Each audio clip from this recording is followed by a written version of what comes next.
Здравствуйте, дорогие родители! Сегодня мы будем говорить с вами о наиболее развитом заболевании орахите. Чтобы видеть побольше таких видео, подписывайтесь на наш канал, ставьте колокольчик, пишите комментарии, также можете подписаться на наш инстаграм. Орахит – это заболевание детей от 2 месяцев до 3 лет, которое возникает в результате нехватки кальция, фосфора и витамина D3 в организме ребенка.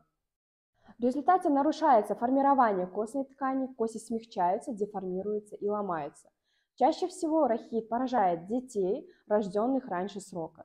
Основные симптомы рахита – беспокойный сон, плач, вздрагивание и судороги. Также к ним относятся потливость и плохой аппетит.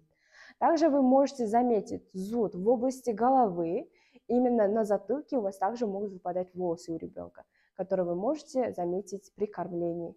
Также к ним относятся уплотнение затылка и врожденная дисплазия тазобедренных суставов. Что нужно знать мамам о рахите? Чаще всего при рахите встречается потливость у ребенка, пот ребенка становится кислым. Также появляются запоры в результате гипотонии мышц.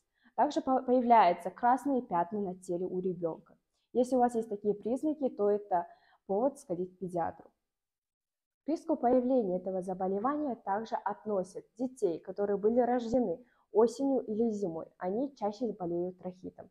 Дети, рожденные весной и летом, реже подвержены этому заболеванию.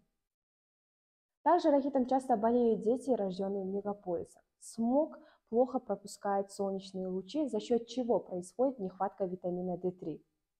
Также часто рахит встречается у детей, у которых очень юная или же наоборот немолодая мама.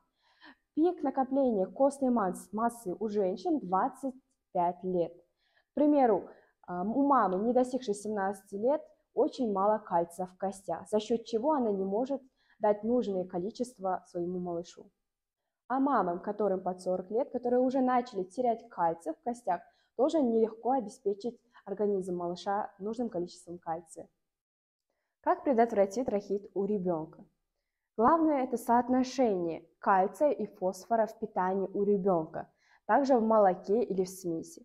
Также вы можете дополнительно гулять на свежем воздухе с ребенком, давать профилактическую дозу витамина D3 и получать различные виды массажей. Также для профилактики рахита вы можете пропивать наши витамины Дорамарин, в составе которого есть магний, фосфор, кальций и 12 различных витаминов, которые помогут не только при рахите, но и при различных заболеваниях. Вы можете приобрести у нас по всему Казахстану на данный момент услуги Каспирет, рассрочки и услугами других банков. Также вы можете получить бесплатную консультацию и баночку Дорамарин, оставив внизу комментарий.